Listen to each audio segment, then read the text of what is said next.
If you're having trouble logging into Answer the Public, like the page not loading, incorrect password errors, or getting stuck in a login loop, don't worry. These are usually caused by browser issues, cache problems, or temporary access restrictions.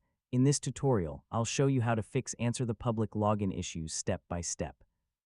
First, make sure you're entering the correct email and password. It sounds simple, but even small mistakes can prevent you from logging in.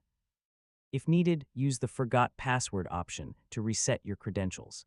Answer the Public may log you out if you're signed in on multiple devices at the same time. If that happens, log out from other devices and try again on just one browser. Next, refresh the page or close the browser completely and reopen it. Sometimes the login session gets stuck, and restarting it clears the issue.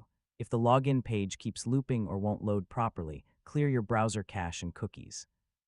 Old or corrupted data is one of the most common causes of login problems. Some extensions, especially ad blockers or password managers, can interfere with login pages. Try disabling them temporarily and then reload the site.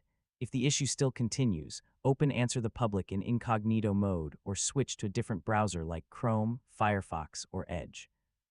This helps bypass cached or extension-related issues. Sometimes the problem is not on your side. The platform may experience temporary login or access restrictions, so try again after a short time.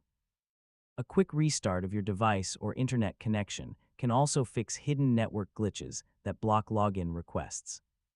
If none of these steps work, contact Answer the Public support through the Help button. They can check your account and fix deeper login issues. And that's how to fix Answer the Public login issues.